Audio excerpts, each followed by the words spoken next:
wabarakatuh. Pada kesempatan kali ini kita akan belajar pada tema 3, makanan sehat. Subtema 1, bagaimana tubuh mengolah makanan, dan kita sampai pada pembelajaran keempat.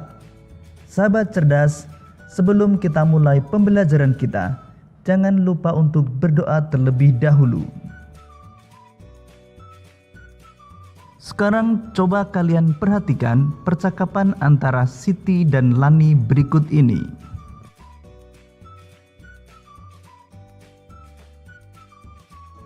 Ternyata tidak hanya buah-buahan yang bermanfaat untuk tubuh kita. Sayuran pun memiliki manfaat yang luar biasa loh. Aku lebih suka wortel dibandingkan dengan sayuran lainnya. Oh ya, mengapa kamu lebih suka wortelan? Tentu saja aku lebih suka wortel, karena wortel mengandung vitamin A yang tinggi. Wortel ini sangat baik untuk mataku. Oh iya juga ya, Lan. Aku jadi ingin lebih tahu tentang wortel dan petani wortel. Sahabat cerdas, sayuran merupakan salah satu jenis makanan sehat. Perhatikan peta pikiran berikut ini untuk mengenal lebih jauh tentang sayuran. Dari mana sayur kita dapatkan? Kita mendapatkan sayur dari kebun yang menanam sayur dan mereka jual ke pasar. Siapa yang menanam sayur? Yang menanam sayur adalah para petani sayur.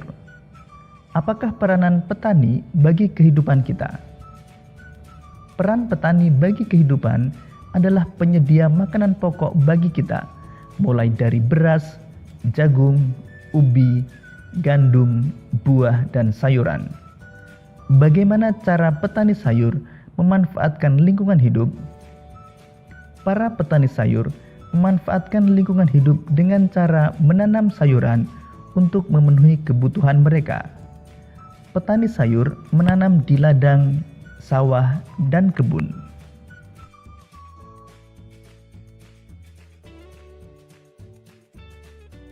Sahabat cerdas, salah satu contoh sayuran yang bermanfaat adalah wortel. Untuk mengenal lebih jauh tentang wortel, mari kita baca bacaan berikut ini. Mengenal wortel. Sayuran termasuk daftar makanan yang harus dikonsumsi setiap hari. Seperti halnya buah-buahan, sayuran juga menyuplai serat yang sangat dibutuhkan oleh tubuh untuk memperlancar proses pencernaan. Banyak sekali jenis sayuran yang dapat kita pilih untuk dikonsumsi, baik untuk dimasak, dimakan sebagai lalap, maupun dibuat menjadi jus. Dibuat seperti apapun, kita masih tetap bisa merasakan manfaat sayuran bagi kesehatan kita.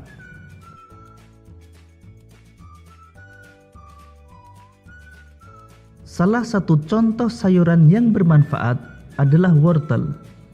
Wortel baik untuk kesehatan mata karena memiliki vitamin A dan beta-karoten yang tinggi.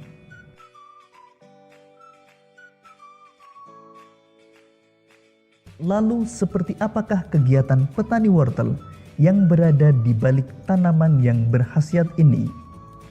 Gede Suwardana adalah salah satu petani wortel di Desa Batunya, Kabupaten Tabanan, Bali, yang membudidayakan wortel jenis lokal.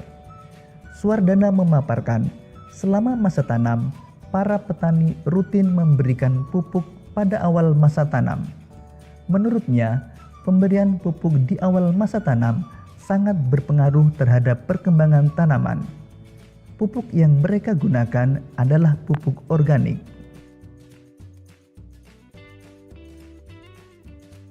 Hasil pertanian wortel lokal juga tidak mengecewakan. Gede Suwardana menjelaskan bahwa ia mampu memperoleh omset sebesar 2 juta rupiah per bulan dengan harga jual per kilogram sebesar Rp7.000. Untuk pemasaran, Suwardana menjelaskan bahwa ia membawa wortel-wortelnya tersebut ke pasar Baturiti, Tabanan. Di sana, ia bertemu dengan pengepul sayur yang kemudian mendistribusikan wortel-wortelnya ke beberapa daerah di Pulau Bali.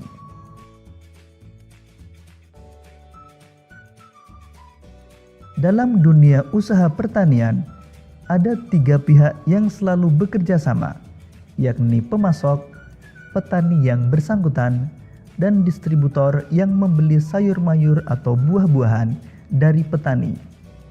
Ada pula penjual sayur yang secara langsung membeli sayuran dari petani dan menjualnya secara berkeliling.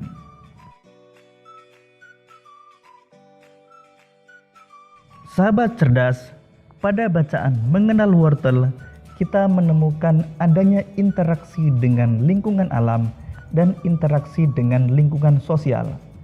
Interaksi dengan lingkungan alam antara lain petani membudidayakan wortel dan petani memupuk tanaman wortel.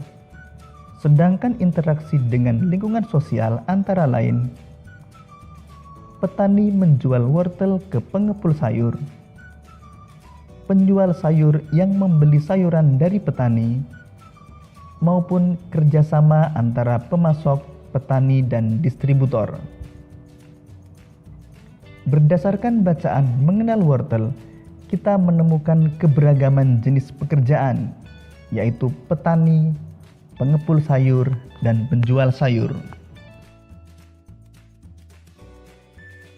Sahabat cerdas, keberagaman yang tinggi dapat kita temukan di lingkungan pasar, tempat para petani menjual hasil pangannya. Mengapa demikian? Hal ini dikarenakan pasar merupakan tempat bertemunya pedagang dan pembeli untuk melakukan kegiatan jual beli. Para penjual dan pembeli yang bertemu di pasar bisa berasal dari berbagai suku, agama, dan tingkat sosial ekonomi. Oleh karenanya, diperlukan rasa toleransi dan tenggang rasa yang tinggi agar kerukunan tetap terjaga. Kepedulian masyarakat Indonesia tentang toleransi terhadap keberagaman sudah semakin tinggi. Hal ini dapat kita lihat dari banyaknya iklan masyarakat yang menekankan pada pentingnya toleransi antar suku atau antar agama. Hal ini menunjukkan bahwa iklan bukan hanya mampu dijadikan sebagai alat untuk mempromosikan barang atau jasa, tetapi juga sebagai alat untuk mempromosikan hal-hal positif atau kegiatan-kegiatan yang bermanfaat bagi masyarakat. Berikut adalah beberapa contoh iklan layanan masyarakat yang berkaitan dengan kehidupan bermasyarakat, keberagaman adat istiadat, suku bangsa dan agama. Sekarang mari kita identifikasi unsur-unsur iklan pada kedua iklan tersebut.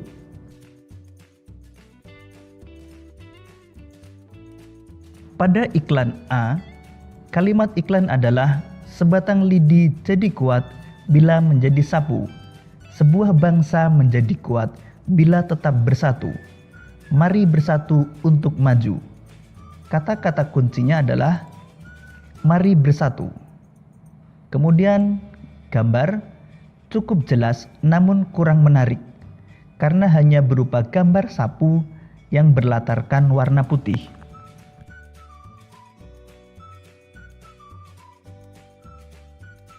Iklan B. Kalimat iklan, kedamaian ada ketika kita mau menerima perbedaan. Rayakan perbedaan dengan kebersamaan. Kata-kata kunci, menerima perbedaan. Gambar cukup jelas dan menarik. Sahabat cerdas, salah satu keberagaman adalah keberagaman adat istiadat. Tahukah kalian tentang upacara Rambu Solo di Tanah Toraja? Untuk lebih jelasnya, simak penjelasan berikut ini. Sebagai salah satu tempat yang terindah di Indonesia, Tanah Toraja di Sulawesi Selatan yang menyimpan begitu banyak pesona alam dan adat istiadat yang unik dan sangat menarik untuk dinikmati. Berkat kekayaan budayanya yang luar biasa, Tanah Toraja bahkan dimasukkan ke dalam daftar sementara warisan dunia oleh UNESCO pada tahun 2004. Adalah sebuah upacara kematian yang dinamakan Rambu Solo, yang merupakan upacara mengantarkan sanak keluarga yang telah meninggal dunia ke alam baka.